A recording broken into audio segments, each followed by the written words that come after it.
الحمد لله وكفى وسلام على عباده الذين اصطفى أما بعد فأعوذ بالله من الشيطان الرجيم بسم الله الرحمن الرحيم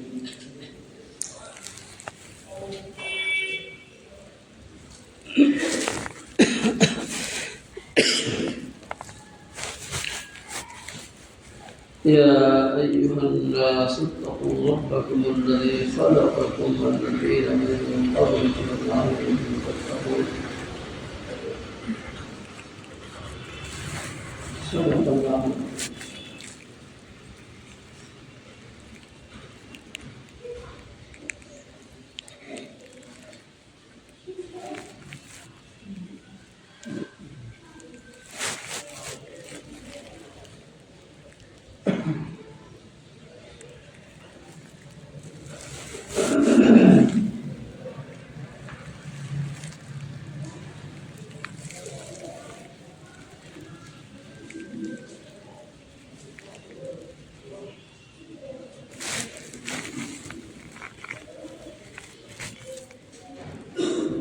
ہر شخص میں اللہ تعالیٰ نے کچھ جذبات رکھے ہیں، وہ خوشی منانے کے بھی ہیں اور دوسری قسم کے بھی. رنج و غم سے بھی متاثر ہوتا ہے، خوشیاں بھی مناتا ہے. خرچ کا جذبہ بھی رکھا ہے اللہ تعالیٰ نے اور بخل کا بھی رکھا ہے. حدیث پاک میں جو اللہ کے لیے دے خرچ کرے اور اللہ تعالیٰ کے لیے خرچ کرنے سے رک جائے، منع کرے، اور جو اللہ کے لیے محبت کرے اور اللہ تعالیٰ کے لیے دشمنی کرے، اس کا ایمان مکمل ہو گیا. چار باتیں جس میں ہو گئی اس کا ایمان کامل مکمل ہو گیا. دے تو اللہ کے لیے، نفس کہہ رہا ہے وہاں خرچ نہیں کر رہا، اللہ جہاں کہہ رہا ہے وہاں خرچ کر رہا، اور رک رہا ہے خرچ سے اللہ کے لیے. اللہ تعالیٰ نے جہاں خرچ کرنے سے روکا ہے وہاں نہیں کر رہا، اور جہاں خرچ کرنے کی اجازت دی ہے وہاں کر رہا. نفس کہہ رہا ہے یہاں خرچ کر لو، لیکن اللہ تعالیٰ کہہ رہے ہیں یہاں خرچ مت کرو. یہاں خرچ کرنا اپنا مال کا ضائع کرنا، اور ادھر اللہ کی ناراضگی، تو وہ رک جاتا ہے اس خرچ سے. اور جو اللہ کے لیے محبت کرتا ہے،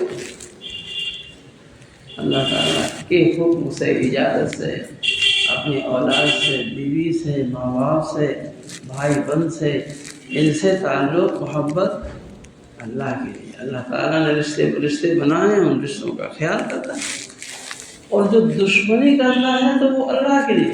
شیطان سے دشمنی کرنے کا اللہ نے فرمایا، ان الشیطان لکم عدو فاتخذوہ. شیطان تمہارا دشمن ہے، اس کو دشمن سمجھو، اسے دشمن چن لو. نفس ہمارا اندر جو پلا ہوا سا بیٹھا ہے وہ ہمارا دشمن ہے، بلکہ شیطان سے بڑھ کر دشمن ہے. اندر ہی اندر تقاضا کرتا ہے کرو کرو. تو ہمارے اندر جو جذبات ہیں اللہ تعالیٰ نے رکھے ہیں، کیا ہے؟ خرچ کا بھی ہے اور بخل کا بھی ہے، اور محبت کا بھی ہے، دشمنی کا بھی ہے. ان جذبات کو ہم کہاں پورا کریں اور کہاں پورا نہ کریں، اس کے لیے ہمیں اللہ کے قانون کو جاننے کی، بوجھنے کی، سمجھنے کی ضرورت ہے. ایک موقع ہماری زندگی میں خرچ کے تعلق سے شادی ہے، جسے ہم خرچ کا موقع سمجھتے ہیں، تو اسے اللہ تعالیٰ کے قانون میں دیکھنا ضروری ہے کہ خرچ کرنے کی اجازت کہاں کہاں ہے، کس انداز کی ہے. جسے دیکھو غریب سے غریب بھی اس وقت ہاتھ کھول دیتا ہے خرچ کے لیے.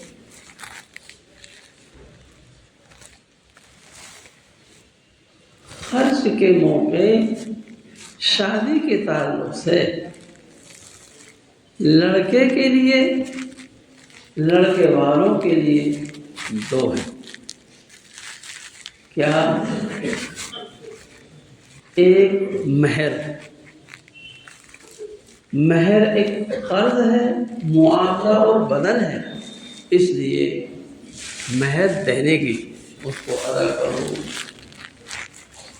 باندھتے وقت جب مہر طے ہوتا ہے اس وقت لڑکے والا چاہتا ہے کم سے کم. وہاں اب وہ اس کی سخاوت اور اس کی فیاضی گم ہو جاتی ہے. ارے صاحب کم مان، کہاں جا رہے ہیں وہ جسے ہم اپنا رہے ہیں، جسے بہو بنا کر لا رہے ہیں، بیوی بنا کر لا رہے ہیں، اسی کی جیب میں تو جائے گا. وہ بھی جب دیں گے تو کم سے منوا سوچنا چاہیے. ارے گھر گھی کہاں جا رہا، کھچڑی میں. تو مہر اچھا ہونا چاہیے. حضرت فاطمہ رضی اللہ عنہ کا مہر جس وقت غربت تھی، حضرت علی کے پاس کچھ بھی نہیں تھا سمجھ.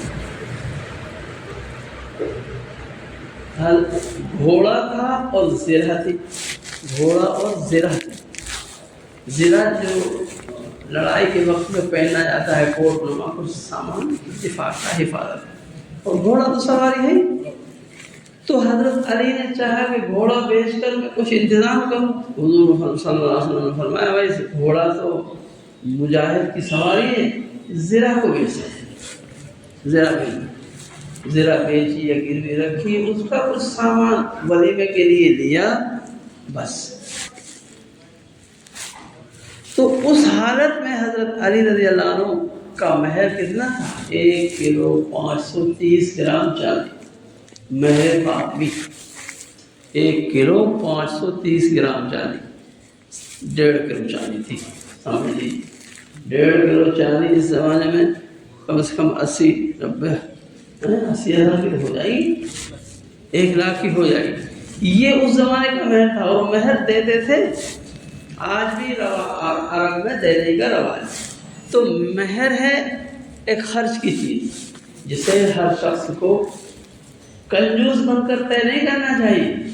کیونکہ گارڈن جو لے رہا ہے 50,000 اور بس لے کر آ رہا ہے اور ولیمہ کر رہا ہے اور کیا کیا فضولیات کر رہا ہے، مہر کے موقع پہ کہتا ہے آپ کم کریں. کیوں کریں؟ اچھا ہونا چاہیے. کم سے کم مہر فاطمی تو ہو. ضروری تو نہیں ہے لیکن کوشش کریں مہر فاطمی. برکتی ہو جائے گا، وہ مقدار برکتی ہو. دوسری چیز ہے ولیمہ. مہر کے بعد خرچ کرنے کی دوسری چیز ولیمہ ہے. اور یہ ولیمہ اپنی حیثیت کے مطابق اخلاص سے ایسے کرے کہ قرض کی نوبت نہ آئے. ایک قرض سے تو پھر غریبی کر دے، اپنے ہی پیسے سے کرے اور فخر نہ ہو. صرف مالداروں کو نہ بلائے جائے، غریبوں کو بھی بلائے. نہیں تو وہ ولیمہ منحوس بتایا ہے، شر الطعام ہے. وہ بدترین کھانا ہے جس سے مالدار بلائے جائیں اور غریبوں کو نظر انداز کیا جائے. اور جس میں کھانے کی ناقدری ہو، ایسا ولیمہ نہیں ہے. وہ شریک ہونے کے لائق نہیں. کھڑے کھڑے کھا رہے ہیں، پھینک رہے ہیں، ناقدری کر رہے ہیں. اور ایسے موقع پر اگر عورتیں بھی ہیں اور ان کا آنا جانا ایک ساتھ ہو رہا ہے، ایک ہی دروازے سے ایک دوسرے کو دیکھ رہے ہیں، یہ ولیمہ گناہ ہے. کیونکہ گناہ کا موقع بن گیا ہو تو ایسے میں شرکت گناہ ہوتی ہے. فخر کے لیے کھلایا کہ ایسا کھلاؤں گا کہ میری شہرت ہو جائے، سنت نہیں رہا ابھی بھائی. یہ گناہ ہو، نیت کی وجہ سے گناہ ہو گیا. کپڑا پہن رہا ہے تاکہ لوگ تعریف کریں، یہ کپڑا پہننا گناہ ہو گیا. اچھا کپڑا، اور اس لیے پہن رہا ہے کہ اللہ نے مجھے دیا ہے تو میں اچھا پہنوں تو شکر ادا کریں. اللہ کا کرم ہے، تو نے مجھے اس لائق بنایا. تو اللہ تعالیٰ تو چاہتے ہیں کہ اپنے بندے پر اپنی نعمتوں کا اثر دیکھیں. تو یہ صحیح ہے. اور نیت بدلی، حکم غلط. تو ولیمہ اگر اس نیت سے ہو کہ میری تعریف کی جائے، یا مالداروں کو بلائے غریبوں کو نظر انداز کرے، بدترین کھانا ہے۔ حیثیت کے مطابق ہو، مالدار کھلا رہا پوری برادری کو، تو غریب تھوڑی کھلائے، غریب کو 10-20 لوگوں کو کھلا دے گا، ولیمہ ہو جائے گا۔ وہ اپنی شایان شان بس وہ مختصر کھانا کھلا دے، اگر وہ سبزی بھی کھلا دے ولیمہ ہے، کیونکہ اس کی حیثیت کے مطابق۔ مہمان کی مہمان نوازی شریعت میں مہمان کے شایان شان نہیں ہے، میزبان کی حیثیت کے دائرے میں بتائی۔ اگر مہمان کسی کے ہم کروڑ پتی آئے تو غریب کے ہاں ضروری نہیں ہے کہ وہ اس کے شایان شان کھانا کھلائے، وہ اپنی حیثیت پر کھلائے۔ اگر وہ دال روٹی کھلائے تو مہمان کو حق نہیں ہے کہ آپ نے دال روٹی دی، کیونکہ اس کی حیثیت ہے۔ یہاں تک کہ اگر میزبان کے گھر فاقہ ہو، غریب ہے، تو اس کے ذمہ نہیں ہے کہ وہ قرض لے کر مہمان کو کھانے کا انتظام کرے، خود کی اتفاق ہے۔ بھائیوں، تو یہ ولیمہ مختصر ہوتا ہے۔ اگر کسی کو اللہ نے دیا ہے تو وہ برادری کو کیا، وہ پوری بستی کو کھلا دے، کوئی بات نہیں ہے، مگر نیت اس کی فخر کی نہ ہو، اے اللہ مجھے اس لائق بنا اس نے کھلا دیا۔ یہ 2 خرچ کے علاوہ اور خرچ نہیں ہے۔ البتہ چونکہ شادی ہوتے ہی بیوی کا کپڑا اور کھانا پینا شوہر کے ذمہ ہو جاتا ہے، اس لیے 1 2 4 جوڑے جو بھی دینا ہو وہ شادی کے وقت بیوی کو دے دیے جاتے ہیں، کیونکہ اب نکاح ہوتے ہی شوہر کے ذمہ ہو جائے، تو اس حیثیت سے 1 جوڑا کم سے کم اور جو چاہے وہ۔ یہ ہے خرچ لڑکے والے کے ذمہ، اور بچی والے کے ذمہ کوئی خرچ نہیں ہے۔ برادری کو کھلانا بچی والے کے ذمہ نہیں۔ یہ جو برابری سے کھلاتے ہیں برادری کو، چاہے لڑکے کی شادی ہو تو ولیمے کے نام سے، بیٹی کی شادی ہو تو کھانے کے نام سے، دعوت کے نام سے، جو برابری سے کھلاتے ہیں، کوئی کمی نہیں رکھتے کہ وہ بچی کا موقع ہے تو تھوڑے لوگوں کو بلائیں، نہیں، جتنی برادری کو، جتنے رشتہ داروں کو ولیمہ بلاتا ہے، بچی کی شادی میں بھی ان سب کو بلاتا ہے۔ تو یہ گویا ہم نے جو چیز سنت نہیں اور ثواب نہیں، شریعت کا حصہ نہیں، اسے ہم نے سنت کے برابر کر لیا۔ اور شریعت میں عمل کے اعتبار سے جب ہم کسی چیز کو سنت کے برابر کر دیں گے، حالانکہ سنت نہیں ہے، تو ہم پریشانی اٹھائیں گے۔ اس کے بعد اور کوئی خرچ نہیں ہے۔ منگنی کا خرچ کوئی خرچ نہیں ہے، صرف زبان سے منگنی ہوتی ہے۔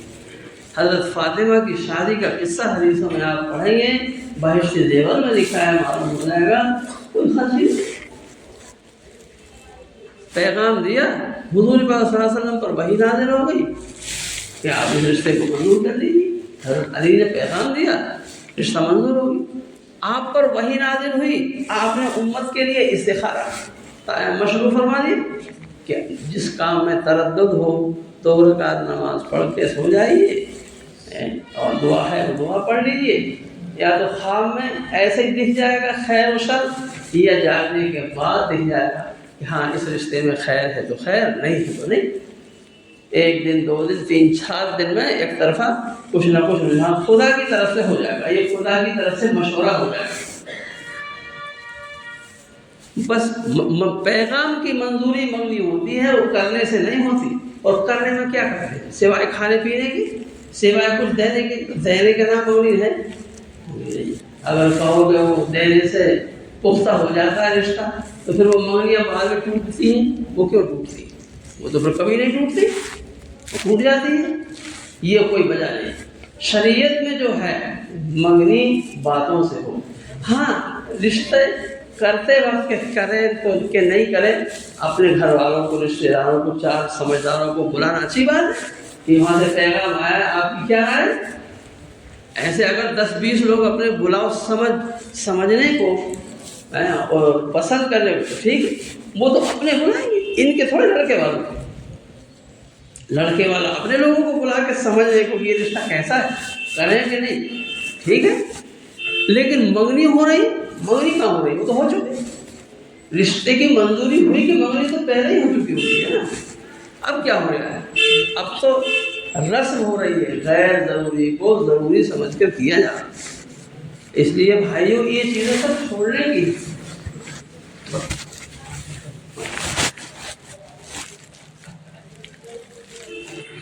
نکاح کی مجلس میں لڑکی والے کی طرف سے کچھ میٹھا میٹھا تقسیم کرنا یہ لڑکی والے کے لیے ہے، یعنی جس کے گھر یا جس کی بستی میں نکاح ہو، جس کے دروازے پر اس سے متعلق مسجد میں نکاح ہو، چونکہ وہ میزبان ہے لڑکی والا اور لڑکا والا تو مہمان ہے، مہمان سے خرچ نہیں کرایا جاتا۔ مہمان ہو رہا مجھ سے کہے تم خرچ کرو، یہ عقل کے بھی خلاف ہے، شریعت کے تو خلاف ہے ہی، عقل بھی کہتی ہے مہمان سے تھوڑے خرچ کرائے۔ تو وہ جو اصل میزبان لڑکی والا ہے، جب کہ لڑکی والے کے یہاں نکاح درمیان میں کہیں ہو رہا ہے، جیسے بھوپال حصے میں نکاح ہوتے ہیں، اب بچہ کہیں گا بچی کہیں گی، تو وہاں ٹھیک ہے وہاں بانٹنا ہے تو مل جل کے بانٹ دیں، یا لڑکے والا بھی بانٹ سکتے، مگر جب لڑکی والے کے یہاں نکاح ہو پھر تو اسی کو بانٹنا۔ کیوں؟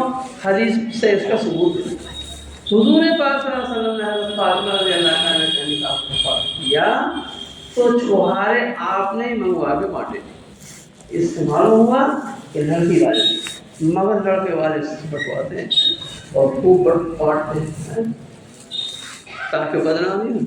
شاید یہ مطلب ہو خرچ کم پڑ جائے تو بدنامی ہو، اور کیوں نہیں لایا، کتنے دے رہا تھا کتنے لا، کہنے میں کیا لگ گیا، اور جب یہی بانٹے گا خود حساب سے ہی کرے گا، پھر نہیں صحیح بنے۔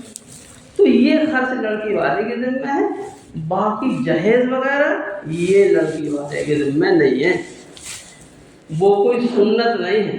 اگر سنت ہوتا تو پھر ہر صحابی دیتا ہوتا اپنی بیٹی کو، حضور پاک صلی اللہ علیہ وسلم ہر بیٹی کو دیتے، صرف فاطمہ کو دیا ہے وہ ایک مصلحت سے۔ حضرت علی حضور پاک صلی اللہ علیہ وسلم کے یہاں رہتے تھے، ان کے والد ابو طالب تھے ہی نہیں، تو حضور ان کی طرف سے بھی ذمہ دار سرپرست ہے اور بیٹی کے تو تھے ہی، ان کا نیا گھر بسانے کو غربت کی وجہ سے کچھ انتظام کیا، کیونکہ حضرت علی کے پاس کچھ تھا ہی، صرف شادی کے لیے ولیمے کے لیے گھوڑا زرہ گروی رکھوائی تھی یا بکوائی تھی بس، باقی برتنوں وغیرہ کا انتظام تو فوری کرنا تھا۔ تو حضرت علی چونکہ حضور حضرت علی کے بھی سرپرست تو ان کے لیے ایک امداد تھی، اگر سب کے لیے یہ چیز صحیح ہوتی تو پھر حضور کیا خدا نخواستہ ناانصافی کرتے کہ ایک بیٹی کو دیتے اور وہ تین کو محروم کرتے، کبھی نہیں، کیونکہ اولاد کو جب کچھ دے تو سبھی کو برابر دینے کا حکم ہے۔